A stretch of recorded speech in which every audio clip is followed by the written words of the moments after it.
Welcome to the Goods from the Woods. My name is Rivers Langley. And I'm Carter Glasscock. What? Hell yeah. And today we are so pleased to be joined by comedian, actor, improviser, and my co-commentator at the once and future wrestling, pro wrestling, our friend, Erik Barnes. Hey, Disgraceland. What's up? Eric, how you doing, man? Oh, hanging in there as best I can like everybody else. Yeah, absolutely. Yeah. Well, let's kick this thing off with our goods from the week, because I got some fresh freaks, y'all. Ooh, Fresh freak. Fresh freaks. You We know- like it. We like a fresh freak, don't we? We love fresh freaks. Oh, the fresher the better, master. Oh, I'm a freak boy. A freak boy. Freakzilla brought back went on to the wilds of the World Wide Web, and you're getting it on the ground level with these people. Okay, so our first freak only has 17,000 followers, and our second freak, who's much bigger freak, has like 3,400. So I'm just telling you, I'm not calling myself Nostradamus, but I'm just saying, I'm calling it. These guys are gonna be huge. If I was some sort of talent You're manager, shot calling. I'm shot calling because they're just too damn good. All right. So the first guy at Beauregard Mercer Esquire. Perfect. On No Instagram. notes. No explanation needed. There's no one who's like not mentally unwell who has Esquire in their name. I think you mispronounced it. I believe it's pronounced Beauregard Mercer Esquire. Have you seen this guy? No. Because you're doing his exact voice. Am I doing his voice? You are indeed. Yeah. So Mint julep. Beauregard is he is based out of Athens, Georgia, and Of course he is. And he is actually an Esquire. He is a traveling lawyer. The best kind of lawyer. Yeah, also- one you cannot centralize. No. Well, I believe my work here is done. Yeah, well, time to hit the old dusty trail and do some lawyering elsewhere. Ladies and gentlemen, Jerry, Yana. Well, he literally Like a no good carpetbagger. Well, he starts all of his posts, well, not all of them, but a lot of them are in front of courthouses where he's just come and he'll be like, having just recently defeated my interlocutor, my opponent. They just renamed him Pine Saw because I mopped the floor with his ass. Whoa. He's cutting promos on whoever the fuck he just defeated in the courtroom. I love this man already. I And- haven't even seen a glimpse of him, and I love him already. Oh yeah, but that's not my Unless he's a criminal. no. From what I could tell, all right. So from what I could tell, I believe the name is fake. I think Clearly. and he's sort of doing a bit, but there's a point where there's things where he's like genuinely laughing, and that accent goes away if that's not your real voice. And when you're laughing in the and it's a real laugh, I was like, I think the voice is real. I think the name is fake. And if nothing else, Yeah, the name is fake. the name is fake, but if nothing else, he is legitimately driving to these courthouses and putting on a tie. So if he's not really in court, he's at least going to extreme lengths to do this bit. This first one is from Instagram, and it's titled Date Night Report. Friends, this is Beauregard Mercer IV, The fourth. Esquire, coming to you today from somewhere that's a bit unusual. I'm at my estate in northeast Georgia, and I know straight you usually are. you're used to me reaching you after I have just left the courthouse in northeast Georgia somewhere That is what I'm used after to. kicking some poor lawyer's ass. One question I have been getting lately, and it's very important, is Beauregard available romantically? Now, 65-year-old Beauregard is very flattered by this, but he wants you to know that he is very unattached. There is no Mrs. Beauregard. He is single, ready to mingle, and he is on the prowl. Speaking of which, I had a very, very nice date last evening. This lady was age appropriate. She was hot as a $4 pistol. Very pretty and quite voluptuous. We cooled love ourselves this guy. with a Lovely mint dinner. julep. We had great conversation, just a fine connection. And I would be lying if I didn't tell you that I was ready to put some on her that Ajax wouldn't take off, but there was no union of the loins. That is the sad truth.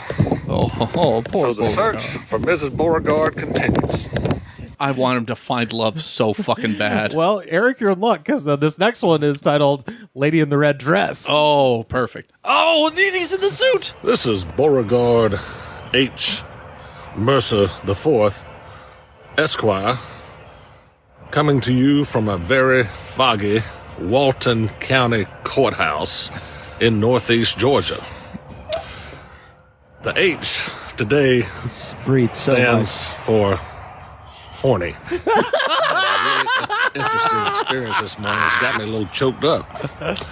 My opponent, my adversary, was a very, very nice-looking older white woman White woman. who, she was dressed to the nines. Easy. Every hair was in place. She had this beautiful red dress. Easy. Makeup was just perfect, but most of all, she had on some perfume that got Beauregard's attention. Oh, boy. And I think little Beauregard might have been a little interested as well. He twitched around a little bit. But it reminded me of an old saying that a friend of mine told me and taught me when he was an older fella and when I was a youngster. Don't was shit, telling will me why you? he liked older women. Oh. And he said, well, first of all, they don't yell, Right. they don't swell, and most of all, they are grateful as hell. Beauregard. Grateful. Is that your fucking senior citizen ass? Whose dad is this? I love the way he goes. Today, the H stands for Horny. but he doesn't. He goes horny, like he stutters. Horny. As we did battle in court. And then this is the last one, titled "She's Back." This is Beauregard Mercer IV, Different courthouse. Esquire, Yeah, I coming to see. you from the Banks County Courthouse in Houma, which is in northeast Georgia.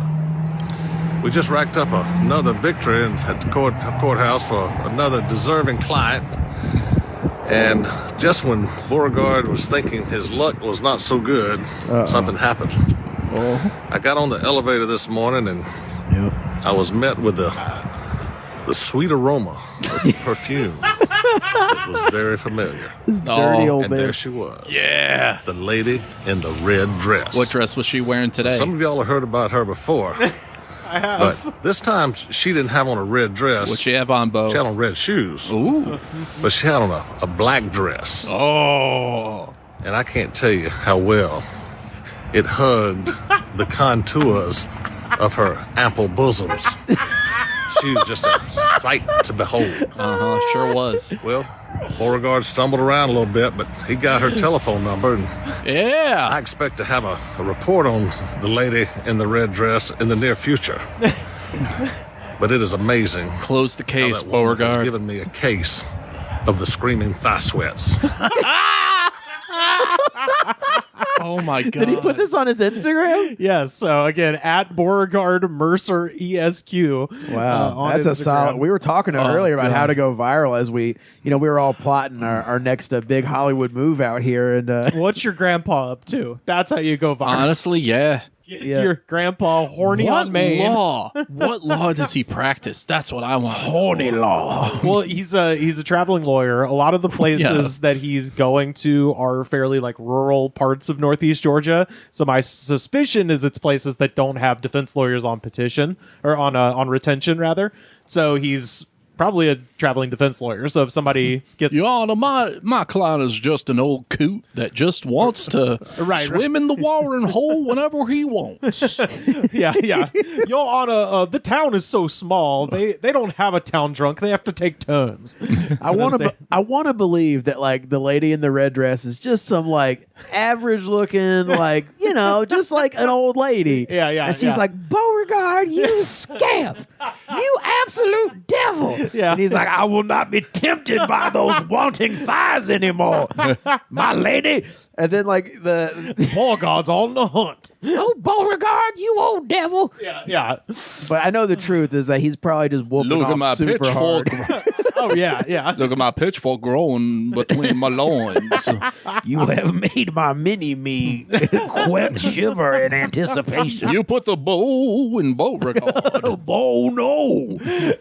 Yeah, so I've been heavily invested. He updates this pretty much every day with his. I'll say what happened. Bless him. His ongoing tales. We're up to date now. I don't know. Okay. But yeah. So there's What dress will she wear next week? Oh God, who knows? I haven't been this riveted Green. since like Breaking Bad. I'm telling you, yeah. This is why TV is dead. This is why the CBS lot is now where they do the return for Waymo. God, I would watch a 22-minute sitcom of this man every week. I have a friend who's a lawyer, and I was like, "Is there any way you can use your lawyer bat computer to figure out if this is fucking real?" Yeah. So far inconclusive, but based on having watched a lot of him at this point, I'm just like, it's probably 80% real, and then a lot of it's a little bit of a character. But Clearly. but the point is, if nothing else, even if it's completely fabricated, this old horn dog is driving incredible distances to go to different courthouses to maintain the kayfabe. He's selling the bit. Yeah, yeah, exactly. He's like telling the legend. Yeah. He's like fashioning himself a folk hero, and I'm for it. I'm very. Oh God! Until like all the reports come out of all the essaying that he's done, which is probably a lot. Your Honor, I've been milkshake ducked. Oh, Beauregard. Well, the two has been mead on old little Beauregard. Yeah, the Phelan Atlanta Journal-Constitution is saying that Beauregard is some sort of traveling criminal. I'm allowed near the courthouse, but not near schools. To that I say poppycock. Yeah, so he's my first one, but I found another guy I wanted to share with you guys, and this I don't know anything about Beauregard. He probably hasn't essayed anybody. no, Just a good guy. No, I think he's fine. He's just old and horny. old man. and horny Yeah. for one particular person. I should point out The lady in the red dress. Oh, yeah. a black dress too. Yeah, red shoes. It's her perfume. Yeah, her voluptuous bosoms. Voluptuous bosom. Great googly moogly. The contours of her bosom. I think that's the only way you can say bosom and it not being really creepy. Bosom. It's just funny. Yeah, to be 60 years old, southern and funny. Yes. Yeah. It's Otherwise, if you just say like her bosoms, Yeah. Your bosoms like a creep. yeah, Like a it's- freak. Yeah, you can't do that. So I put on my Tinder profile. That I still have. Sorry, Carly. Something Carly should know. Okay. All right. She don't know won't hurt her, you know. So the other guy is this is someone a friend of the show, Joe Raines, made me aware of, and this is a guy who goes by Big Daddy Dave Montente. All right. And I don't have a voice for that man. Well, you will in a moment, because I think he and Borat are about the same age, from what I could tell. But Big Daddy Dave, he lives in Vegas. He's only got 3,400 followers, so really ground level here. You mean a shit ton of followers? Yeah. Oh, it's only 34. You know, 100. He's got a few more than me, but not much. But yeah, so he is a Vegas club guy. And You have my attention. I spent a long time trying to figure out like what he does for money, because he's one of those guys that like he'll just be like, look how much money I made, and he just has a lot of it. And I think he wants us to think he's a pimp, because he keeps referring to like my girls and all this stuff. I think, based on some old social media stuff I found, a little bit of research, I think he's just a host and does bottle service for Hakkasan nightclub. So that's what I think, is that his money is like tips from like rappers who go there to fucking get bottle service and party and shit. Go off, King. Yeah, Sure. But all the same, Let's get a gander at it. Yeah, Man. let's take a peek at what's his name again? Big Daddy? Big Daddy Dave Montente. Yeah. Montente. And Oh my God, yep. yeah, he's got a mullet. He's got he's got the whole outfit. And he cuts all Are these. you Don't sure mind he's if I not do. sworn foes with Beauregard? He might be, but He does look like his arch nemesis. I mean, he's kind of an Oh, Big Daddy Bente. Beauregard Esquire. As I live and breathe.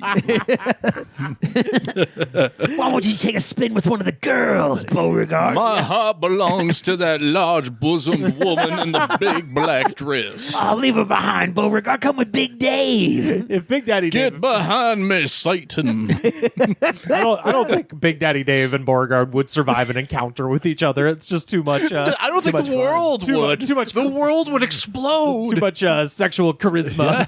Yeah, but yeah, this is Big Daddy Dave, and this is his kind of most famous video. Okay, everybody, Big Daddy Dave here. It's Friday night, not Saturday. You going to the strip tonight? It's important that it's not As Saturday. you can see, I got a new silver chain, new gold chain. I've got a new bust down, purple rum and coke. Boop. So tonight's pet peeve is a lot of people on the internet and within my community think sometimes I'm a douchebag because I'm honest. I go out to the strip. I don't think that's why they think you're a douchebag. My nightclub's a strip. My money, blah blah blah. Half the people think I'm a little douchey. The guys love me. Girls think I'm on the edge. But Big Daddy Dave's got love for Las Vegas. Las Vegas loves Big Daddy Dave. Sure. It's a mutual agreement. So, Agreement. I just With wanna clarify consent. that. So, going to the strip, getting laid, rum and coke. Whoop. My nightclub's a strip, money, girls, blah blah blah. Cut. He kind of Please ran out tell of me steam he there at the ends end. every video with cut. He does. Of course he does. It's sometimes whoever's filming gives him a little bit more, a little less. The full is cut it, and that's what he does. But sometimes man. it cuts off before that. But yeah, I just got one more. Big Daddy Dave. like the Are you friend- sure he's not a pro wrestler from the 80s? I mean, okay, so He looks like a pro wrestling manager from the I can see him and Jim Cornette do a promo off. he I looked under the name David Montante in Clark County, Nevada, and I did find he got arrested for doing, but I don't know if it's him, but somebody with that name living in that city did get arrested for a charge that seems like they just arrested him because he's done a lot of crimes. It's one of those some other like Big Daddy Dave Montante. We know he did it. it's like repeat offender or something was like the charge, and I was like, that's not a charge. No, Yeah. you have to know what the first one is. Yeah. Constantly running afoul of the law. Yeah. He constantly offends me. He's the baddest He's dude on the just block. offensive. Let's do one more Big Daddy Dave. Oh, now purple. How you doing, everybody? Big Daddy Dave here. Saturday night in Las Vegas. Oh, he's a As couple you of can rum and see, cokes deep. I got the new pinky ring. I got the gold bracelets. Of course, I got the bust down, and of course, the big rum and coke. Boop. And I got the new Godfather shoes. You got to get the new Godfather shoes. Anyway, a lot of people have been asking me, when I say my town, my nightclubs, getting laid, my casinos, and the strip, what Getting does that laid. mean, Dave? That means when you mush all those elements with Big Daddy Dave and combine it, you'll I don't get wanna the mush. ultimate Las Vegas experience. So that's what those statements mean. So Saturday night, going to the strip, rum and coke, boom. Women, Both? my Okay. nightclubs getting laid, and you know what happens after that. Cut. And I like to So, think that this is like what my dad turned into when he went on like business trips to Vegas. Like he would have one Bud Light and he turned into I like how Diamondback Dave or whatever. Both of these men have no choice but to record in front of oncoming traffic. yeah. Both of them just like, it has to be your highway. It's one of the awful things about late stage capitalism. We have no more quiet places, you know? Oh, yeah, that's true. No, Especially not in this Not- house, right? Not even in Northeast Georgia. Well, you mentioned pro wrestling, and that last one kind of reminds me of almost like the Ultimate Warrior, where he's describing his overall vibe, but almost as a weapon. You know what I mean? He's like, when you take the power of the warriors and this and this, The and power of Big Daddy and mush it. right? Yeah. He's kind of saying the power of Vegas and his drinking will somehow. He is also Ric Flair and Yes. everything else. Oh, that was my favorite part. When Joe sent me this, he was like, if every wrestler did this, I would watch wrestling. I was like, he's just doing Ric just Flair. watch Ric Flair. Yeah. It's Well, just- he's doing the internet version where he's beginning by responding to controversy. Where Yeah, he's yeah, like, yeah. I know a lot of you been saying, "Hey, Big Daddy Dave." yeah. I know. All of you, all two of you have been saying it. Yeah. With the owning of the nightclubs and the getting laid and the pudding popping. Yeah, I was about- What? Secret Cosby? I know Bobby Heenan's saying that I'm not going to win this Sunday, but Yeah. He starts out real strong, and then he just can't land the plane. He's like, and then the getting laid, and the watch, and the Anyway, cut. The second one, he was like a couple rum and cokes deep. Yeah, those are like big gulps too. Yeah. He had at least 4 boops. Yeah. Yeah. I mean, he's a child of Las Vegas. What do you want to do? What do you want him to do? You know what I mean? Yeah, a 63-year-old child of Las Vegas. So that's my goods from the week. What about you guys, Carter? Did you have to do anything fun this week? I did notice that like I've been going to a lot of restaurants that have the name Daddy in them. Oh boy, okay. It's impossible to not feel fat. Tell us. Place that, like has the word Daddy in the title.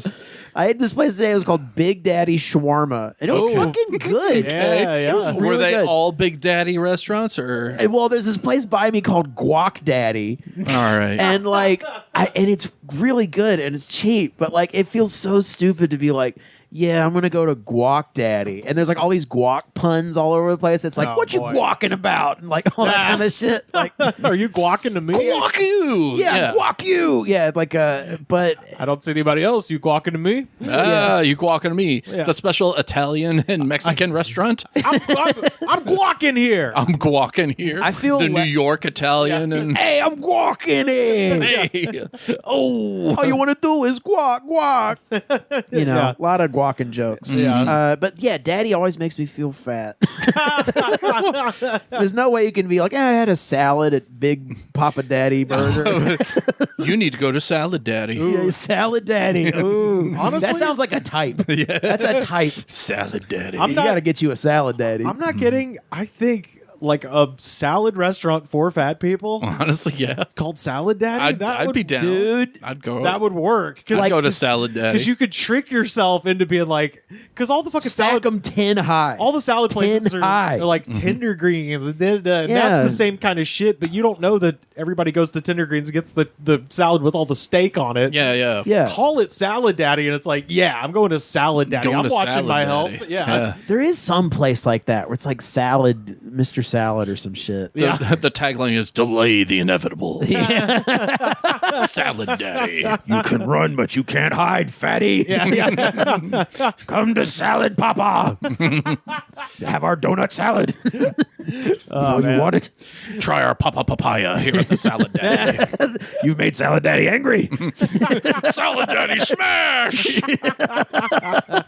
We've awoken Salad Daddy from his slumber, and now he's horny. Ooh, Your Honor, the incredible. my client just wanted to have a nice little salad. yeah. And gentlemen, the jury. I've come all the way from Northeast Georgia. By the way, the women here in California, Now, My God. Now, Lascivious and lugubrious, if I may be so bold. little Mercer is about to be let off the leash.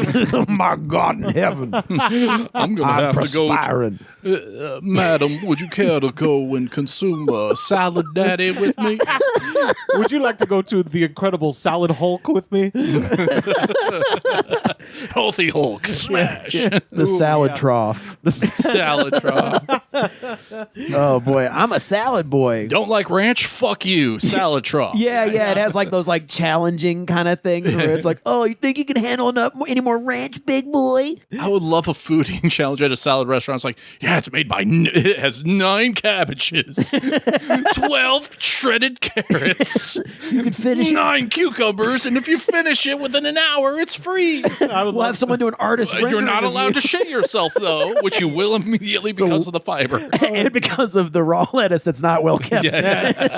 I would love if they give you the little, the little mouth guard like they give you at the hookah place, and they're like, "What's Yeah. this for?" It's like, "Oh, the dressing hose." Oh. Yeah. Yeah, your They just first day here sucks because you got to clean out the salad pump. It's really pretty easy. Like you just kind of like shovel the shit into the trough. And Listen, when the boss ain't looking, you just give him a big old cup of it and you walk away. like I know you're supposed to like tell people to take their shirts off when they eat at their salad trough, but like if like Ron isn't here, I don't tell him to do Ladies that. and gentlemen of the jury, the salad hose wasn't marked to be going in the mouth. My client did not know that was an inappropriate hole. Your Honor, my client paid for ranch when that was clearly Thousand Island. We don't even know what one of those islands are. Your Honor, I must demand that the court take a recess as that lascivious young woman has been sashaying around my court and making me hot and bothered. Her perfume is too intoxicating for me to properly lawyer. Oh man. Oh yeah. So daddy restaurants are, they're pretty good. Yeah. I want a salad. Salad daddy So could work. two daddy restaurants. What? Two daddy in terms of restaurants. real ones? Okay. Yeah, I guess Shawarma daddy. Shawarma daddy. and they're Guac both daddy. good. I just Yeah. don't want to say daddy. Yeah. Well, that's like a chicken salad chick in Alabama. All of the menu items are like sassy Scotty, and you're like, I don't want to. Don't make me say it. Yeah. I'll point. Yeah. What about you, Eric? What's your goods from the week? Anything fun? My goods from the week. I went to a business barbecue. Oh, okay. Ooh, okay. Nice. I just it's like, yeah, we're just gonna talk shop, and I'm cooking you food. I'm like, okay. So I ate food and listened. Okay. Yeah. That sometimes that's all you need, because otherwise I was having a shit week. Yeah. How was the barbecue though? Barbecue was good. I Okay. mean, it was just store-bought brats, but I'm not above store-bought brats. Hey, Are that you works. above store-bought brats? No. Fuck Yeah. no. Yeah. So absolutely. you ain't afeared of going to a business thing where shop will be talked. You don't care. Listen, when your boss is drinking, Sure. you're fine. Yeah. When your boss is drinking, he's also putting himself at risk to say something that you could blackmail him for. right. You could. And I'm going to be there to pick up those pieces, buddy. I'd like brats with a side of intrigue. Well, it brought with a side of information. Yeah. Sweet, succulent information. Let's talk a little bit louder into this flower lapel I wore to this barbecue. Oh, thanks for the zip drive. Who's thirsty? Oh, well, speaking of thirst, y'all, it is time for a heavyweight championship throwdown with low energy, folks. What a Oh. segue. What a night. Yeah, late night energy drink. Yeah. Late night energy drink. We're gonna stay up so late our parents can't make us go to bed because we're adults. Work night on a Tuesday. Eric, why don't you tell the folks what we've got for them Christ, today? Whoa. Fuck everything about this. Oh, yeah? We are drinking Gorilla Mind. That's right. This has to be a Joe Rogan White affiliated project. gummy bear. That's right. Energy drink. I don't know about y'all. White gummy bear is the worst. Yeah. It's just sugar, right? It's just... No, the white one's kind of a tart, They like say, citrusy. I heard rumor that it's pineapple. Oh, is it? right, I always thought it was right. supposed to be like grapefruit or something. That's the thing. I guess it depends no on the- one knows. Depends on the bag. No one knows. Yeah. Or cares, because they just see it and they're like, wow, I'll throw this away. Not for me. I mean, I don't White mind gummy bear, yuck. Give me that green one. Give me that red one. Yeah, any other color will do. See, I'm just Much like in America, the white thing is probably bad. yeah.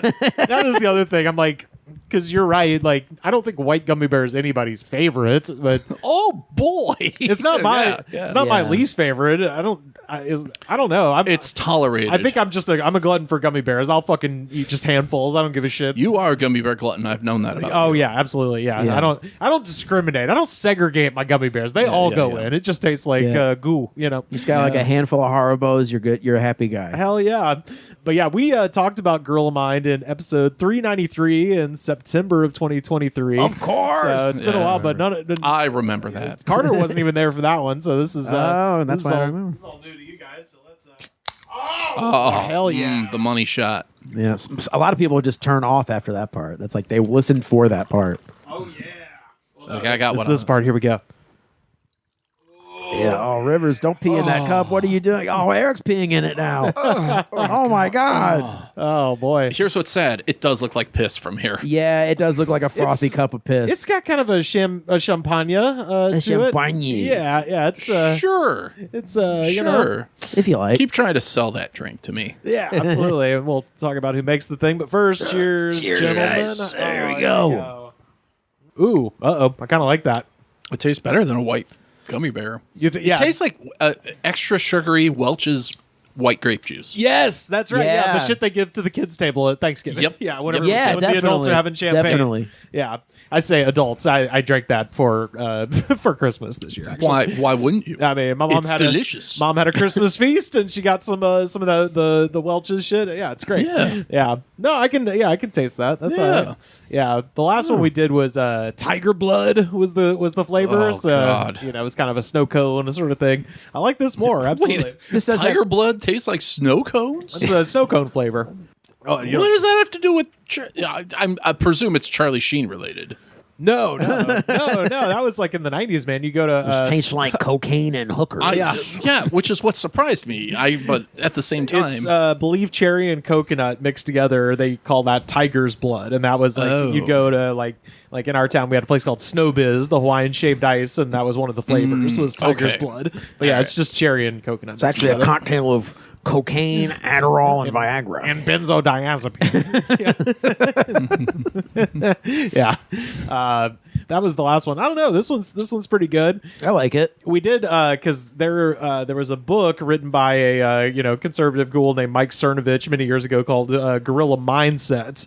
That was where it's like you got to be the fucking alpha of the jungle and treat women like shit or whatever. Oh, it's like my personal Bible. it was. Yeah, It's I the love that original Ben Shapiro's Lions and Scavengers. yeah, kind of that thing. So I was worried when I saw Gorilla Mind. I was like, is that Mike Cernovich's drink? But no. Well, first of all, what are we giving this guy? I don't know. I'm liking it. I might I'm gonna give it a.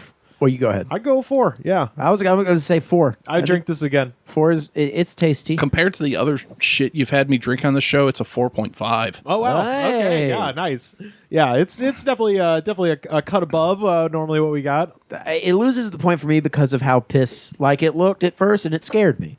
Yeah, that's fair. Rightfully so. So, Gorilla Mind is made by a guy named Derek Munro, who is from Vancouver, British Columbia. Shout out to Dr. Pat and all of our listeners in British Columbia, Canada. But Derek runs a fitness and lifestyle brand called More Plates, More Dates. Yeah. And much in the way that we review energy drinks, he reviews steroids.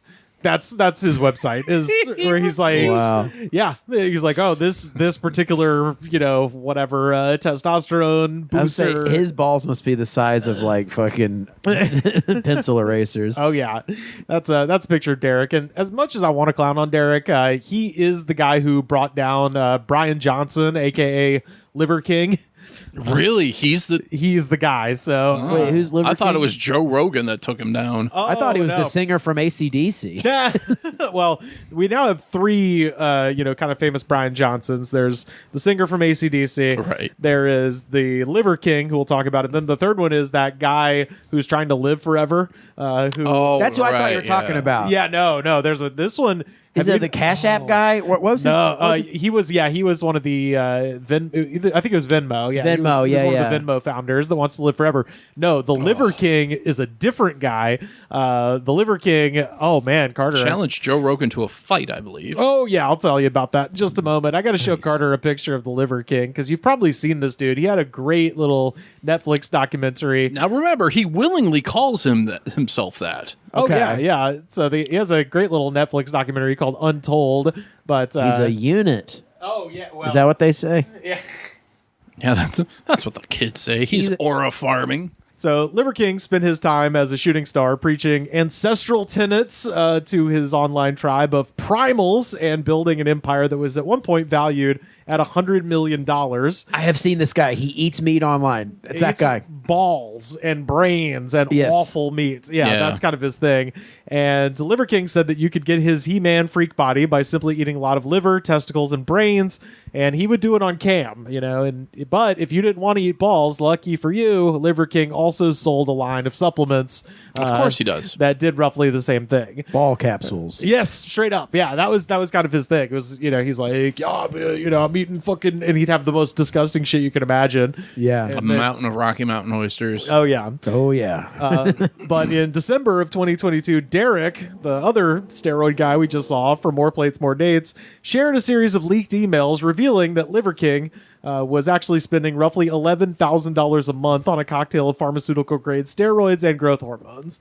So Shocking. So this whole time he'd been like, you know, if you want to fucking look like me, you just have to eat balls. You just have to get gout. yeah, just eat balls. Roll and the work sodium out. I'm consuming. Yeah. And you'll get muscle in exchange. Yeah, but the other guy, the guy who made this drink, he's the one who exposed the Liver King, and he did so on the Joe Rogan podcast. So, Oh, okay. yeah, That's where that. and so because of that, since then, Liver King has spent all last spring threatening Joe Rogan on Instagram, and in one video, he appeared shirtless in a wolf headdress, holding a gold-plated rifle, begging Joe Rogan to engage him in honorable combat.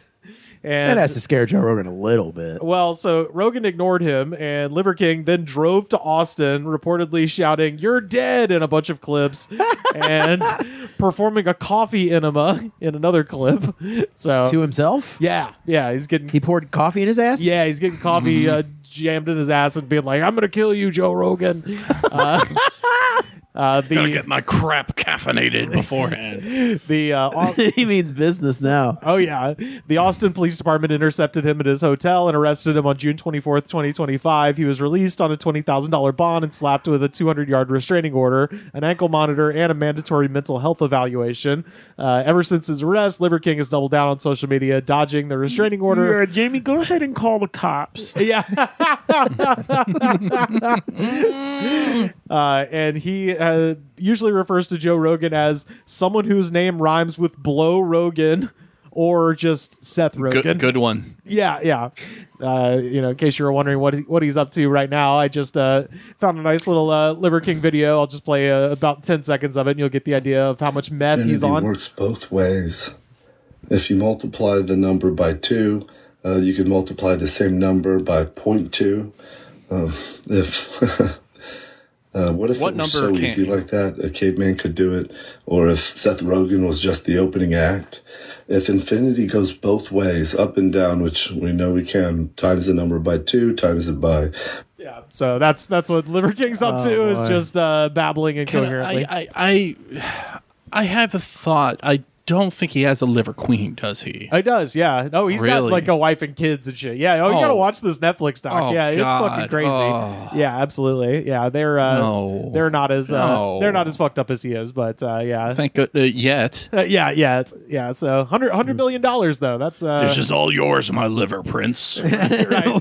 Yeah. One day this will all be yours. Just a jar of It's like balls. just a jar filled with balls. Yeah, my kingdom of nuts. Yeah. my kingdom of nads. Who'd have thought that eating those for years would make you crazy? Yeah, that documentary is very funny. And then there's also plenty of like online compilations where, you know, it's like the judge being like, you can't threaten to kill Joe Rogan, and then it just cuts to him later that night being like, I'm gonna kill Joe Rogan. Like just Cut back to the judge. What did I just say? yeah, they keep dragging him into court and shit. Anyway. It's like, this guy's like crazy, you know? Kermit, you have thoughts on this? yeah.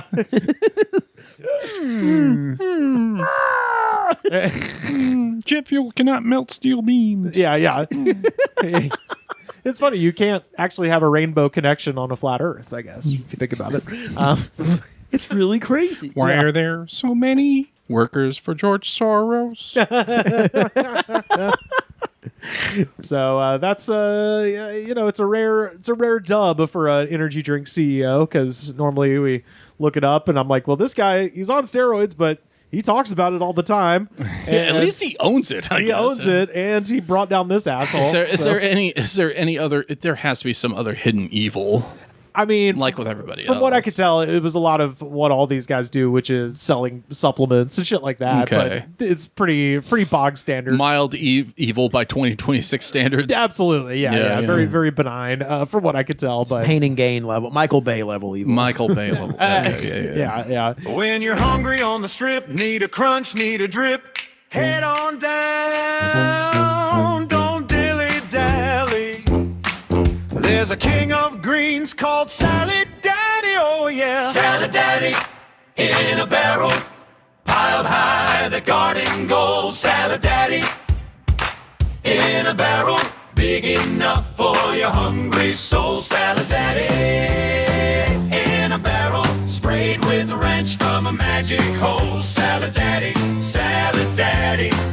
from your head right down to your toe.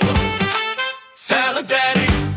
Got a little story from history I wanted to share with you guys. I'm always on the lookout for fun people that nobody's heard of, and this dude was pretty famous at one point, but it's been about 100 years, so I figured it was time to, that's what they say. There's two deaths, there's the death of the body, and then there's the death when the last person remembers you. So we're at least keeping this guy alive. I don't know whether to think it's one of those. Should we keep him alive? That's the thing. It's like I can't all the way hate this guy. I kind of like him. We kind of do that for every single person's YouTube posts who we read. That's true. That's true. Yeah, absolutely.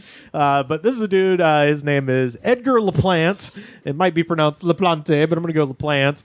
He was born sometime in 1888 in Central Falls, Rhode Island. He was the son of poor French-Canadian immigrants. His dad was a carpenter and expected his son to pursue a similarly honest living, but Edgar had other ideas. So by the time he was 14, he was already a little bastard. He'd leave the house every day telling his father he was going to his job, and then he'd go into local shops, tell the store owner that he worked for another shop, and that they'd run out of spare change. And then he would just steal the money. Pretty good little hustle there. All right. And it's funny because it's like a really... Robbery was so easy back then. That's the thing. And that's one of my favorite things about reading history. You're just like, no one lied at a certain point. Or they just were like, well, I'm not being deceived. Clearly a child wouldn't lie to me. I'm too smart to be tricked or whatever. So... Why, if he were found to be lying, his father would whoop him. Yeah, well, that was... you haven't been there in months. Months! Yeah. You want to be a bum? You want to grow up to be a bum? So the guy My father wasn't a bad guy. Sorry. So the guy who wrote the book on this guy, Paul Willits, he said, quote, instead of spending the money, he just handed the money over to his dad and said, this is my earnings from my part-time job. He was always after a bigger and bigger thrill. So in fairness, that was his part-time job. Of just stealing. Yeah. And that's important. A lot of effort goes into that. Oh, yeah. Well, it's important to keep in mind, this is going to be a recurring thing throughout his life, is that he wasn't in it for the money. He was in it for the thrill of stealing and getting away with shit. They have a word for that. Sociopath, yeah. Or kleptomania. Kleptomania, yeah. Yeah, that too. Yes. Yeah, narcissistic, sociopath, kleptomaniac. So for his crimes, he was sent to the Sacanasset School for Boys for the rest of his formal education. So it's a really small town that he grows up in. So that's what I was thinking. I was like, how long could this last? And they're like, oh, well, eventually got caught, and his dad shipped him up the river to a private school. One of the 5 neighbors. Yeah, so that's a picture of Edgar. Oh, it's Alan Cumming. yeah, a little bit. He's kind of got a young Woodrow Wilson. I can see that. Yeah. Maybe a little Timothée Chalamet. Yeah, if Woodrow Wilson would fuck. Yeah. Yeah, I was going to say. Yeah. So Edgar was handsome, charismatic, and exceptionally gifted singer. And oh, well, there you go. Damn. It was Alan Cumming. Yeah. So what's a little narcissistic sociopath with such qualities to do? Go into show business, of course. Of course. Sure. So by the turn of the 20th century, Laplante had relocated to Brooklyn, where he got to start working as a ballyhoo man. I'm sorry. Yeah. I need context. All right. So you know what a carnival barker is, right? Yes. Yeah. So the carnival barker is the guy going, step right up, ladies and gentlemen, right. step inside.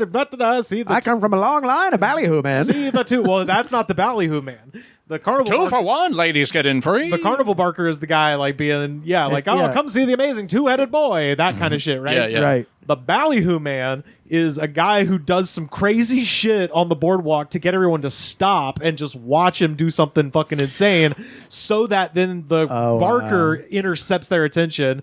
Like, You think that's odd? right? Literally, exactly that. Yeah, We need to bring that fucking back. Seriously. So he's just a guy that causes a commotion. I blame AI. I mean, yeah. Took that man's job. So All the attention. So Edgar would stand outside Bostock's Animal Arena, Dreamland Amusement Park, and cause a commotion, which would cause people to stop and listen to the barker. This was the early 1900s, and the romanticism of the Wild West was sweeping the country. And so Edgar naturally donned a feathered headdress, a beaded vest, and a buckskin suit. And for hours, he would dance Very and culturally sensitive. jabber away in a fake language he made up to make people stop and look at him. So, just whatever. Very reverent. It's very reverent. I'm not doing the act out, but you're doing it in your head right now, fair listener. He was doing it downstairs. Come on, do it. Yeah. You've all seen Peter. You've all seen Peter Pan. You know what he was doing. Yeah. Why couldn't he just like have a bunch of plates and then throw them up in the air, go blah, and fall down? That's what I would do. Yeah, like have like 8 custard pies. Yeah. Yeah. Instead, he's got to go ahead and. Oh be man, racist. 9 scoops of ice cream. That's a lot. Pardon me, folks. Just a guy with 9 scoops of ice cream. So, in the summer of 1910, Edgar caught the eye of a talent manager for the Dr. Long's Indian Medicine Company. Oh no.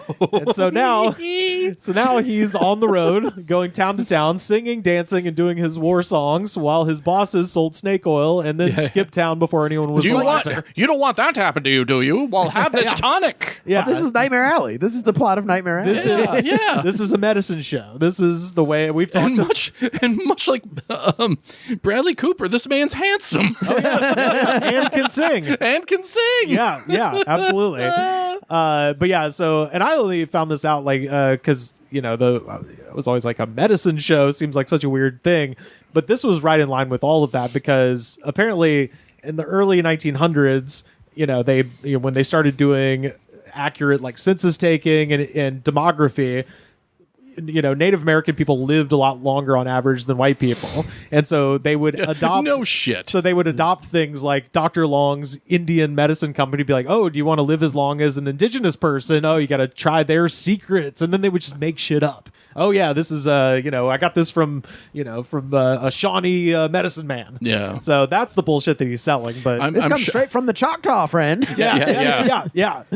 By the way, in 1911, the year after Edgar left, Dreamland Amusement Park burned down, killing almost all of the animals inside Bostock's Animal Arena. The lions, bears, monkeys, and camels that weren't burned alive escaped onto the streets of Brooklyn, only to be shot down in cold blood by the NYPD. God damn. Fucking cops.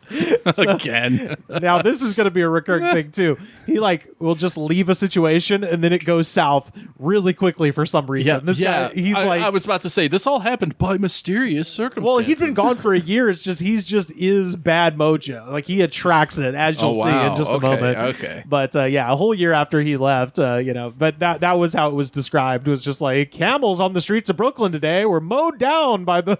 I was like, you couldn't just catch them By our boys in blue. right? Yeah. These horses are weird. Shoot them. Never seen a camel before. Book 'em, Jenkins. With what, Sarge? They're too big for the cuffs. Yeah, shut up. Oh, I'll So kill them. Why I oughta? That's how everyone talked in the 1910s. Hey, there's a monkey. So Edgar is he's touring around with the medicine show, but eventually he moved on to greener pastures out west. In January of 1917, he began impersonating the famous Indigenous Canadian Olympian distance runner Tom Longboat. Okay. So there's a guy. He's from Canada. He's a First Nations, an Indigenous person from Canada. He's a marathon runner. So this dude, and he's famous. So Edgar goes out west. He's like, I'm him. He starts impersonating this They're guy. Canadian Indigenous people. Of course they're white. While the real Tom Longboat was off being an actual hero in France in the trenches of World War I. Oh, wow. Edgar was pretending to be him, receiving praise and having parties thrown for him all over the West. Wow. So, yeah, Edgar's pretending to be this guy, and they really don't look that much alike, but, I mean... no shit. He benefited from having, like... No TV or... The cops... Terrible photography. Yeah. The cops don't talk to each other in different towns, so he can just go be a different guy in a different town. But, yeah, Edgar gave speeches. He sang songs, of course. He gave pep talks. To add to the persona, he claimed that he was also a doctor of medicine and could speak 21 languages. One of them is the one he made up when he was going insane for the medicine show. Oh, yeah. Well, no, that was all... Or being the ballyhoo man. The ballyhoo man. Pardon me. Two different jobs. Yeah. Same skill set, though. Yeah. Whole different resume.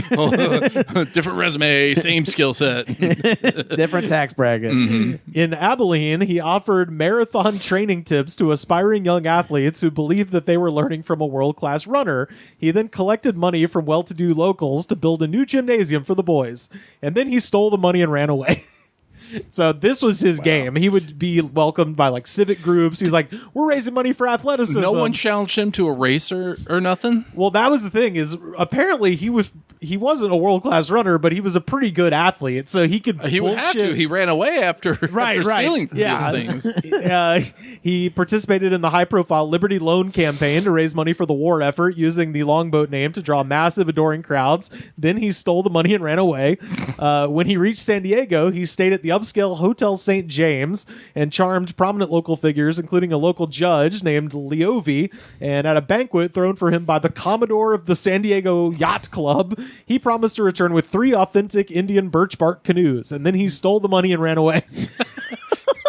At least he stole money from a Commodore in San Diego. From the yacht club. Fuck the yacht club. Fuck the yacht club. That's the thing is like he hasn't, aside from the fact that he's impersonating a native Canadian war hero, that's pretty rotten. But other than that, I'm not really against him stealing from most of these people. It's like I mean, the snake oil, that's on the line. It's on the line, but it's like come on, So, to get the heat off of him, he successfully enrolled as a civilian crewman aboard the SS Antilles with the U.S. Army Transport Service in March of 1917. But, in a weird twist of fate, he arrives in Hoboken, New Jersey, and was recognized by a group of men that he had met in Mexico who only knew him as Tom Longboat.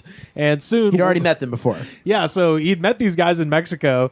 He's like, and then I guess the yacht club is chasing him. He's like, oh, shit. So he gets on a ship, goes around the Panama Canal, pops up in New York, and some people that he met in Mexico were like, oh, you're the famous Canadian athlete, Tom Longboat. And he's like, yes, I am. Yeah, and unfortunately, the papers picked up on the fact that this Canadian Olympic hero had joined the U.S. Army's war effort, and his photo then appeared in all the papers. Oh, no.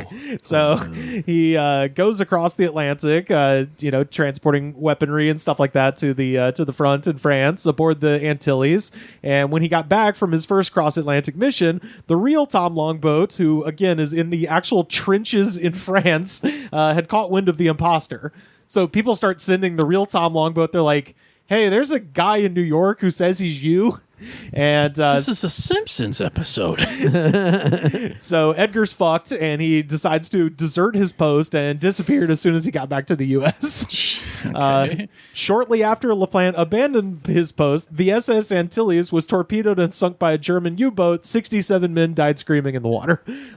So Jesus Christ. So again, everything he touches is just but it's good for him. It's fine for him. Oh yeah, absolutely. Yeah, it's fun being one of the the horsemen of the apocalypse. Yeah. So better than me. Also, just a little aside, sometime later, erroneous reports reached America that Longboat had been killed in action while serving in France. Those stories were accompanied by a photo of Edgar Laplante. God damn it. Also, I found out that thinking her husband had died, Tom Longboat's wife, Loretta, remarried in 1918. And although she was pleased to find out Tom had survived the war, she had no desire to leave her new husband. I was like, God. No. Tom. No. When I get my hands on that son of a bitch. I'm telling you, man. This is fucking... Laplante! Laplante. Also, presumably the wife saw the wrong photo in the newspaper. Yeah. It's just like, I'm just going to pretend. Yeah, I was about to say. Dead enough for me. Yeah. He's been away for so long, I don't remember. Yeah. So in early 1918, Laplante reemerged in Utah. He was wearing his ballyhoo regalia once again and going by the name Chief White Elk. Yeah, emphasis on white. Did he have like what was his complexion? You saw a picture of him. You saw him. He's French Canadian. He's a fucking he's like He is pasty as he's me. a white. He's a white guy. It's like, your people are buying that he's. Oh yeah, absolutely. Because he's invented a fake language. He's got the war bonnet. Why would anybody lie? It's 1917. He fits the stereotype I've always believed. Right, yeah. So yeah, he said he was Chief White Elk. He styled himself as a war hero, saying that he had been stabbed in the chest by a German woman with a sword. Which I thought that was amazing. How does that make you a warrior? Well, I think he probably had Rather than sword victim of a domestic dispute. Well, no, he was saying that like he had like a scar on his chest already, and so when he was giving his bona fides, he would show his chest and be like, yeah, you would think that I got bayoneted, but it was actually we were walking through a village and a crazy woman with a sword came at me. So sure, I guess it's one of those like maybe this is how he got away with it because that was just it's so specific. It's so weird. Not just it's not even heroic. Of us. Yeah. It was like, the Kaiser stabbed me. He also claimed to be a member of the Carlisle Indian Industrial School's 1911 football team. So this all seems like information that like he's telling someone who like already believes him. He's like, and I was a member of the Carlisle football team. I was like, dude, you already sold him. So, there's more. So that 1911 team. I invented pizza. So that 1911 team, if y'all have heard of Jim Thorpe, he played on that team, and the team was coached by the actual Pop Warner. God! You've heard of Pop Warner football? A real person. He's a real guy. Yeah. He coached this, and they beat Harvard in 1911, which was like the biggest upset in college football history at the time.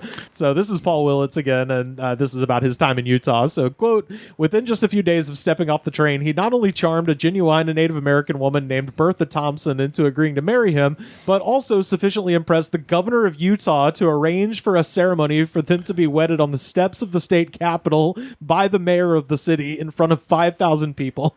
The man does not know what low profile means. So, I mean, he's been so upfront with it for so long. It's like, why would he care to even? that was the thing. I guess he would send out a thing beforehand like, oh, this great leader of Canadian Indigenous men is coming to Utah. And he got this woman to marry him. Also, in the crowd of 5,000, I guess the Marx Brothers were in town making a movie, so they probably witnessed this wedding ceremony. That's amazing. Hey, this got me an idea for a movie. So for the next 4 years, Chief White Elk scammed his way across the continent. Laplante was already a heavy drinker at this point, but now he'd picked up a massive cocaine habit. Oh, good. And Scammer's fuel. this might have been my favorite. This is the most like audacious shit I've ever heard. At a lecture in Toronto, Chief White Elk said that he would gladly challenge some guy named Tom Longboat to a race. That's the cocaine talking. So the guy that he'd been impersonating, who fucking knows this asshole, he's just like, oh yeah, there's I think you guys here in Toronto have some heroic He's been walking around as an runner. offensive caricature of his entire. Yeah. So now he's cheering. He's Got challenging his wife to leave him. Yeah. he's challenging. What if everyone liked LaPlante more than the actual Tom Longboat? And they're like, oh, fuck you, guy. Well, but I'm the real man. well, the thing is, like, Ruined his reputation, died on his behalf. Tom Longboat was just a good runner. This guy's singing. He's giving speeches. He's the song and dance man. He's got. He's impressing governors. Oh yeah. So Creating languages. at each Inspiring Marx Brothers movies. At each event, the chief would dance and do bullshit while Princess White Elk would give earnest lectures about education and civil rights for Indigenous people. The chief would then auction off kisses from a real-life Indian princess, and they would take donations, and then he would run away with the money. So Jesus the weird thing is, apparently, so like... I mean, that's money. Honey, served it's from an honey, idiot. it's okay. Honey, it's okay. It's the white man's money. Well, yeah.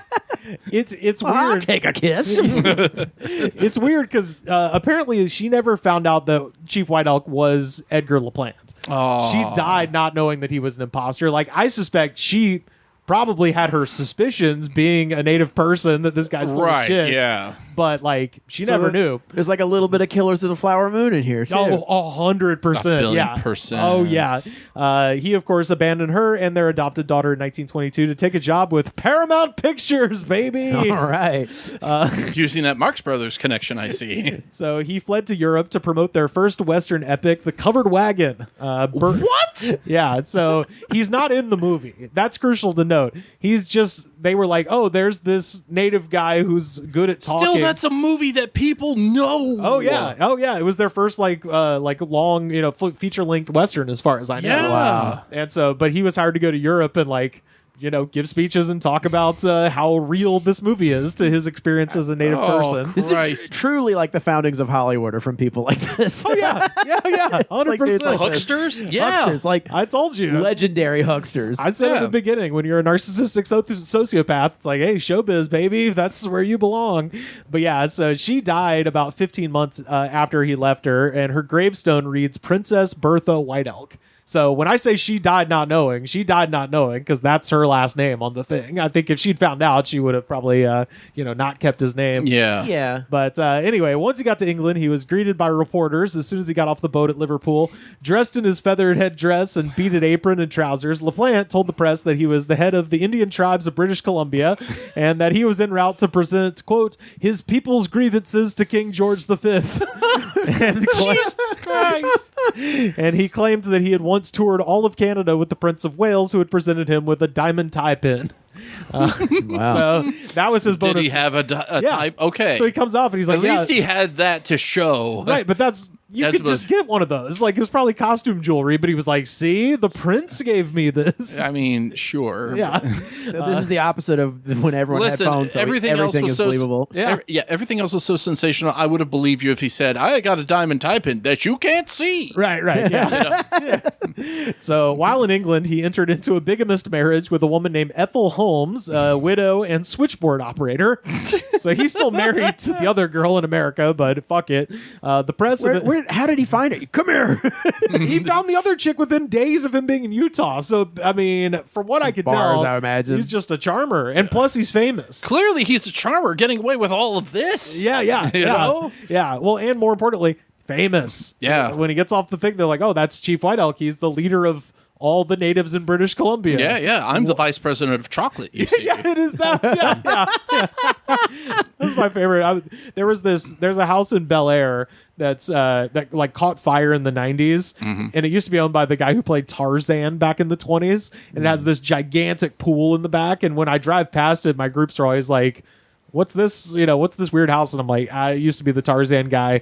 And so I looked it up, and it's hilarious. It's owned by the heiress of the chapstick fortune. Wow. Are you sure? And it's like that's like I'm making things up. And so when I tell my tours that now, I'm just like, it's gonna sound like I'm making this up, but this is owned by the woman who did chapstick. Oh, I mean that's it. I mean, fucking Catalina Island's owned by like Wrigley gum, right? That's right. For real. Oh yeah. You seem like a nice kid. Have a stick. So my favorite thing about the English tour is that the press eventually found out that he was a fraud, but not that he wasn't native. They just found out he wasn't Canadian. So they were just like, well, he doesn't deserve an audience with the king because he's not really part of the Commonwealth, is he? Like, that was their grievance. They didn't. Sure. I guess they didn't find out that he wasn't. He was a white guy from fucking Rhode Island. But at any rate, he didn't get his audience with the king and eventually had to run. And sure. So he abandoned Ethel and fled to the French Riviera, and that's where he met and charmed Austro-Hungarian Countess Antoinette Kevin-Huller-Metsch and her niece Melania. So you made half of those words up. So I found out. Yeah, Gesundheit. What's crazy? He's literally in Nice. He's in the French Riviera at the exact same time that F. Scott Fitzgerald is there writing The Great Gatsby, which is about a guy who's full of shit. Wow. God. Something was in the water. It was amazing. I was just like, that's the craziest shit. Like, are you sure they didn't meet? That's what I was like. Did he read about this guy? Like, inspire the whole book. I was like, this guy is Gatsby. Yeah. Like, he is fucking Gatsby. He's 9 different literary characters. Are you shitting me? It's kind of Johnny Appleseed. Phantom of the Opera. Yeah. So he meets 2 Austro-Hungarian countesses and convinces them that he is their distant cousin, Capo Servo Bianco, which translates to Chief White Elk. Wow. Did he just see a servant bring a cup, and that's how he got the name? Yeah. And he translated It's it like, to- Brother Art. Now, Yeah, yeah. John Goodman hears the money shuffling and his just eye perks up. Yeah. So, he's now Capo Servo Bianco. The countesses give him a sports car and a steamship. No question. And they introduce him into fascist-era Italian society as a prince. Oh, fuck. And they then bankroll a lavish tour of Italy, and he said he would pay them back just as soon as his funds were freed up from his massive Western Canadian oil empire. So now he's doing the Nigerian prince scam. Jesus Christ. He is a Nigerian prince now. Been like, listen, I got all this money. I just need a little bit to get it out of my money out of the jail. The Jedi mind tricks this man is perpetrating. What were the size of his loins? I mean, had to be enough to get married all over the place. Those loins were so large that even the Liver King wouldn't eat them. So in Italy, the chief became a star, high rolling, balling out of control, and literally handing out money to people on the streets. Where most people would have thrown in the towel. So, like I said at the beginning, he doesn't actually give a shit about money. He just wants to be famous. And there's just like little begging children coming up. He's like, here you go, and just throwing money It's around. the thrill. So according to Willits, the guy who wrote the book, by his best estimate, in Italy, just over the course of like a year, he probably spent about $68 million in today's money.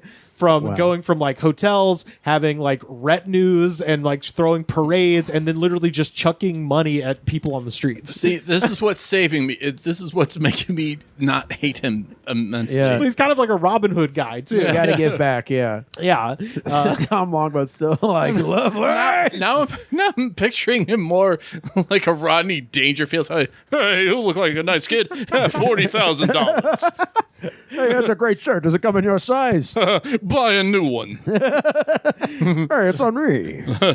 So Ugh, look at the mug on you. Get some makeup. just tossing money at humans.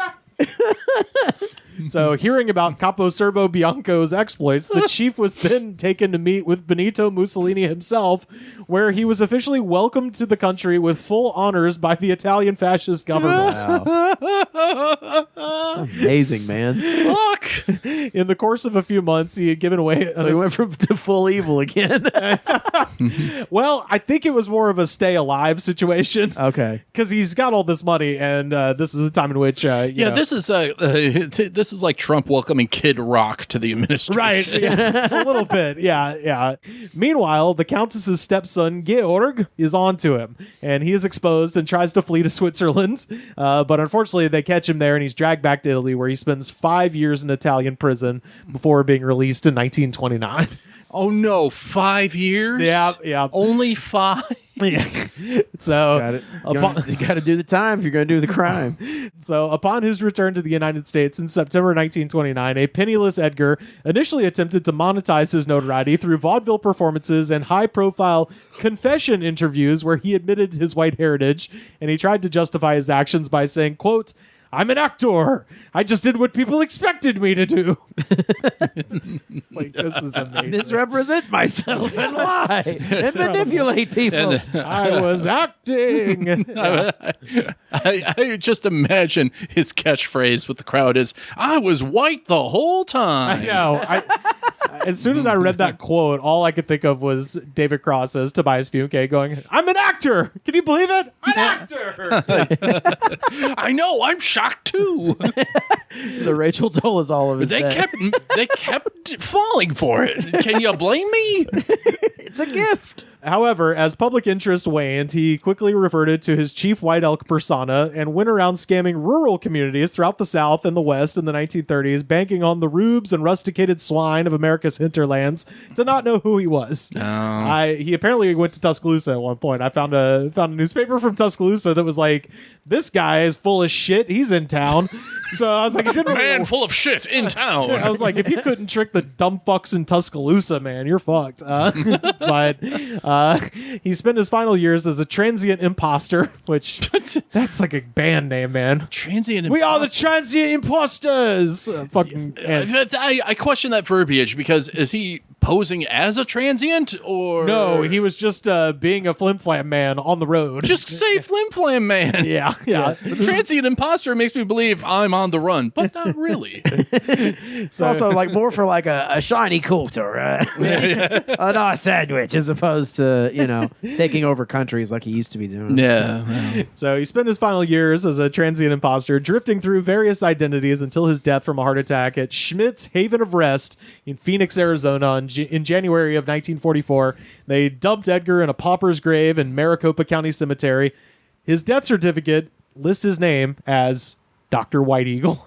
Dude, this is like he's like Dr. White Elk or White Eagle. White Eagle. He changed his name again. He's a new guy. Yeah, he's Dr. White Eagle when he dies. Fucking awesome. A doctor. They only the found purest boomer of the greatest generation. They only found out that this guy was Edgar Laplante when he died, and they were going to throw all his shit away, and they were like looking through his papers. They're like, wait a minute. This is this guy.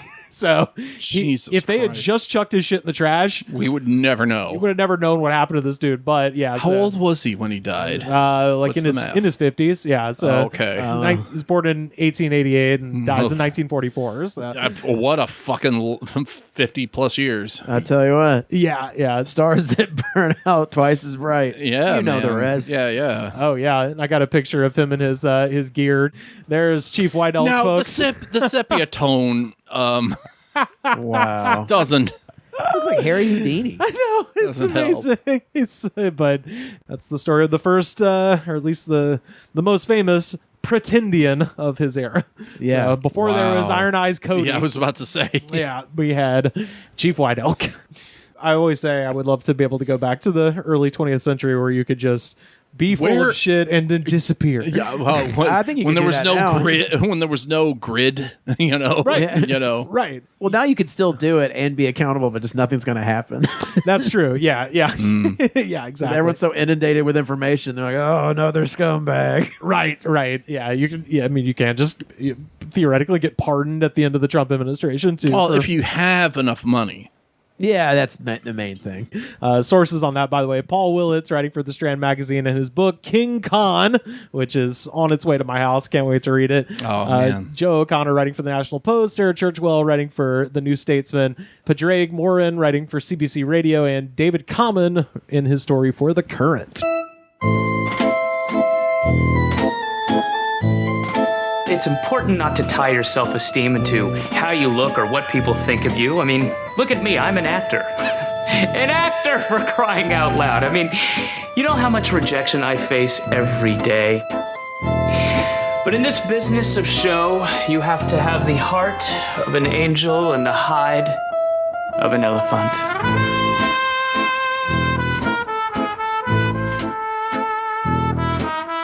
Y'all, we have time for just one more segment. And of course, this is our jam of the week. Do you know this one, Carter, Mr. Nashville? This is Zach Brown Band. I do not know this song. You might know I'm it. aware of his existence as a very famous person. Got my toes in the water, ass in the sand, not a worry in a world of gold. Yeah, it's Toes, folks. It's a nice little summer anthem from the Zach Brown Band. You know, some have said, now that James Buffet is no longer with us, this is the heir apparent. Wow, how does that make Kenny Chesney feel? Oh man, this guy hopped over Chesney. I mean, I don't know if Chesney did a song with Jimmy Buffet, but he's the beach man. That's true. But Zach Brown, does Zach Brown have like chicken tenders in paradise or something like that? Or? No, he literally has a song called Chicken Fried. Oh well, yeah. There you go. I mean, he is. Here's your crown, King. Yeah, totally. Well, and he did a song with Jimmy Buffett that we covered on here called Knee Deep. So this song is Toes, about toes in the water. He gets Buffett on board. Hey, now we're knee deep. So who knows what the third one's going to be? Might have to get old Alan Jackson on board for something. But my ass is cold in the water. I mean, it's a hell of an opening line. Got my toes in the water, ass in the sand. Yeah. But I figure most of the country is under a couple feet of snow right now, so let's get a nice, get a little warm. Nice summer jam in here for the folks. This comes off of his 2008 record, The Foundation. This song has 56.5 million views, 7,080 comments, and y'all, I read every goddamn last one of them. So now, let us dive down into the YouTube comment section for Zach Brown Band's Toes in the Water, Ass in the Sand. First up, Grant Doan from 1 year ago. It's colder than a witch's titty in a brass bra right now. But this song make me feel like I'm tongue fucking a margarita. It's like you should use a straw. Are we sure that's not Beauregard? It's colder than witch's titties in a brass bra right now. Here you are, one margarita. Thank you, He's drinking it like a dog bowl. Yeah. Yeah. It's like, there's a slurping Margaritaville. Writing his name in cursive in the margarita. Yeah. Razor Burns 12 years ago. Zach Brown is nothing more than a very cheap and bad Jimmy Buffett impersonator. Buffett should have a blank check to whoop Zach's sorry ass. Damn. Well, he's dead. He's dead. Sorry. Oh, that was 12 years ago. 12 years, yeah. Okay. Yeah, Jimmy was alive at the time. Damn, them's fighting words. Yeah. Nightwish 4 years ago. My girlfriend told me to listen to this song, and all I could think of is people getting their head ripped off. Why? I don't know, but that's clearly not a part of the lyrics. In fact, every time I close my eyes, I see people getting their head ripped off. All I see is blood, and more blood. Yeah. Anyways, I like toes. Good song. Yeah. Good song. Good song otherwise. There's a part of the song where he's talking about going to Mexico. He's saying, I'm leaving GA. This is a response to that. IPS 3 years ago. Oh, yeah. Vaya con Dios. Going home now to stay. Oh, yeah. IPS 3 years ago. Leaving GA. Why the hell would you do that? I left shithole New York for Georgia, and I don't know if I'm going back. I hate it when people make their move like your problem. Oh, yeah. Yeah. They're like, why the fuck would you want to live in California? I'm from there and it sucks. It's like, I don't know, man. I don't know why you got ran out of there on a Why fucking don't you rail. leave if you hate it? Yeah. I'm so much happier here now that I'm alone at this bar in Tennessee. When hearing leaving GA, I'm like, leaving general admission? Of course. Yeah. I'd go front row. There were a lot of people in the comments being like, what the hell is GA? I was like, I don't know. Maybe it's because I grew up next to it. And I was like, Georgia, baby. Yeah. No, it makes sense in the context. But, listen. Along similar lines, Alexander Hamilton, 4 months ago, I've recently moved from dreary Kentucky back to the beautiful free state of Florida after 8 years. And this song hits hard in many ways. Life is good today in my sunshine state, and this is where I will die, and I'm damn proud of it. Again. Hope you enjoy measles. Yeah, cool. Killer. I left that bullshit state behind because they were the problem, not me. I left that bullshit state to another bullshit state. Orlando Black, this one's short and sweet and in all caps 1 year ago. I made good escape from prison. Fuck yeah. Good for you, Orlando Black. Hell yeah, dude. I'm glad you made good escape. I hope if you get caught, Beauregard defends you. Oh, yeah, Beauregard's he's defending him right now. I'll make good defense. My worthy client said he made good escape from prison. Yeah. Pardon me, I'm being distracted. My again client, by the Mr. heaving breath. Orlando Black. I await a good escape from a little Beauregard out of my pants and into the woman in the white dress. That with is 2 rows behind me who I cannot stop oogling. the voluptuous buttocks. I do not mind if this makes you uncomfortable. Your Honor, her perfume is distracting. With those pouty lips and those inviting thighs. Joe Wrangle 6 years ago. I'm going to send an RSVP toward those thighs of yours, madam. I cannot do my job. Emphasis on the P. Joe Rangel 6 years ago. I got my toes in the water at Ocean Isle Beach, North Carolina with my beautiful Sandy girl. May 2015. Baby, believe that. Woo! We are getting our cold cuts. What? Sorry? Huh? What? That's one of those I feel like... That's a Ric Flair promo for a sandwich joint. Woo! I got my toes in the water at the Ocean Isle Beach, North Carolina. Yeah. With my beautiful Sandy gal. Yeah. May 2015. Baby, believe that. Woo! We're getting our cold cuts. Also, that comment is from 6 years ago, which is 2020. Why is... Okay, maybe it's just a fond memory from 5 years before the comment. But Maybe, yeah. I don't know. But yeah, we're getting our cold cuts. All right. Good for you. Sounds good. I hope you enjoyed the sandwich. Yeah. Kara Kyle 6 years ago. Got my toes in the water, my breast in my hands. Not a boy. Go on. Not a boy in the world that wants my hand. The Lord is good to me. Thank God the Lord is good to me. Wait, what are you doing with your breast in your hand? No one know, wants. it's Wait. Like wait. squirting people? No one will. Fondling it? It can't just be me thinking that whole thing is no one will fuck me but God. It's kind of sounds like that. Yeah. It's like I can't find a man. I guess God will have to do. Come here. Yeah, it's a little forward. I'm just saying. This is the Lord. What are you up to? You see, You up? Jesus, Kara, get it together. I mean, that's the thing. You see a pretty girl on the beach. And you're like, seem nice. Fondling her one tit. that's the thing. Yeah, that's what I mean. You see a pretty girl on the beach, you're like, oh, she looks nice. Then she just grabs one tit and just like, I don't know. Maybe situation being what it is, we'll see. Well, but I don't know. yeah, it could be Direct me home, magic tit. could be disturbing. Yeah. Direct me home. Depends on what face she's making while she's squeezing the one titty. This is the. Yeah, and especially if she's just like, you want to talk about Jesus? Like, okay, you're a lady. You're a lady. I would be intrigued. I'd be like, yeah.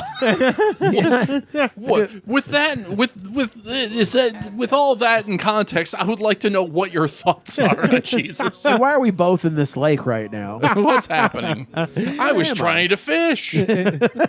Talk to him, Kara. Ty Stewart 5 years ago. Seal the deal. Ty Stewart 5 years ago. Once this guy came into the bar and he sung this song, and he was a teacher. One of his students worked at the bar, so when it came on to the part where he says, roll a big fat one, he quickly said, that does not mean weed. Do not ever do weed. Weed is terrible. Why is the student working at the bar? That's what I said. Know. Yeah. Also, it's like we're out of plausible deniability. It's like, man, you can see my life sucks. Right. Yeah, I'm not a karaoke You don't have bar. to keep teaching me. Yeah. The thoughts of this karaoke song do not reflect the singer. So you want to close your tab or what, Teeks? Got a couple more here. Smoke weed. Got a couple. Here's a big tip. I was never here. Don't tell your mom. Don't tell the PTA. Got a couple more here. Goals Gone Wild 13 years ago. Oh boy. I was at the pizza parlor minding my own business when some hick came in playing this music. I laughed and then he threatened me. And then I laughed again and now my face is fucked up. Oh no. I was like, did he throw one of those Bluetooth speakers at you? I don't understand any of that. I mean, why would he just laugh at a song, and why would it just be violence immediately? It's rough, man. It's a rough, I don't think that's the thing. Is like Zach Brown is not aggressive. Yeah. Oh, I know. This is. I like that he said pizza parlor too. Yeah. I was at the Humble Pizzeria. I was at the Humble Pizza Parlor. Have myself a nice Hawaiian slice. I shall now adjourn to the pizza parlor. I shall now have some garlic knots. The dipping sauce. Now, this one might be Beauregard for real. Mark Garza 2 days ago, all caps, that Latina in this video is so hot. Ow, I'm from Tucson. We got no water here. Oh, you're having a heat stroke. Oh, yeah. Can't, the final thoughts of a dying man. You can't cool me down. I live in the desert. I'm fucking crazy. Yeah. The Latina in this video that's not playing is so hot. So's my skin. So's my brain. Oh. Peace Lover, 15 years ago. Hey, all right, man. This song's name is Toes. I can already guess that this is a bad song and band, but like they say, don't judge a book by its cover. So I listen to the song, and I hear beer, tequila, toes, life is good today. Yeah, well, not for me. Zach Brown's just writing songs with some random chicks in them. What is he, a pervert? What is he, a pervert? With some random chicks in bikinis in the video? He's just singing about getting drunk, stalking girls half his age, and hanging out with his buddies who like to rub their fat stomachs. Bro, that's like all songs. Is there some weird subtext to the song that just like the girls are just like squeezing their one nipple, the guys are just talking with their bellies and shit? Is that some unspoken like mating ritual? I don't know. Yeah. In Georgia? I can make him talk. Now we see the native Georgian woman squeezing her breast to attract a mate. But just one. Oh, look at this. It seems she's found one. Grabbing his stomach and pulsing it up and down with his palm. He's smoking a cigarette. Look. He's talking with the cigarette in his mouth. And now the mating ritual has been completed. Come over. The two. You want to talk about Jesus? Yeah. The two will commence mating after 4 beers. Damn, you're pretty. Can you squeeze your one titty for me and talk about the Gospel of Mark? Damn, you go crazy on that one titty. That other one, need a little bit of loving too. And finally, Lead Patriot from 4 years ago. Americans, are you ever going to live your life like this? Let me answer, no. Don't get me wrong. Let me repeat, I fucking love Zach Brown. But let's be honest, most of us will never go to Mexico and via con Dios. However, we are going to spend our money and our lives to make celebrities our kings, queens, and our gods, only to make celeb beliefs your beliefs? This is not the America I grew up in. Spend your money on you and yourselves. Salute your flag and live your life. And vote for me for Senate. Yeah. Wrong forum. Yeah, that's Marjorie Taylor Greene from before she got in the office. Yeah. Oh, well, that is, of course, the very unhinged comments of the one titty squeezing Zach Brown band from GA with their song Toes, our jam of the week.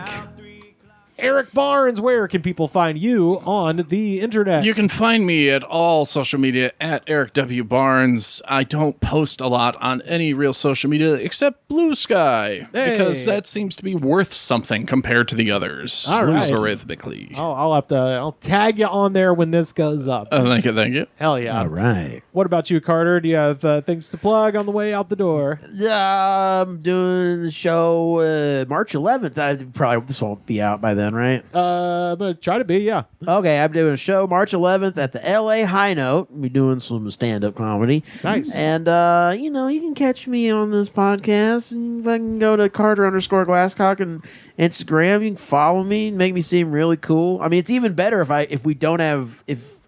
don't know you and you follow me, because then people think I'm a real fucking big deal. Yeah. If you follow me, you get to figure out where I'm going to be doing like random ass either stand up or improv whenever that happens too. Nice. Yeah. Hell yeah. You can find me on most forms of social media at Rivers Langley. And if you would like to join the Discord, you can do so by going to linktree.com/thegoodspod. We are having fun in there all the time. Come hang out with us on the Discord, folks. Buy a shirt, prowrestlingtees.com/thegoodspod.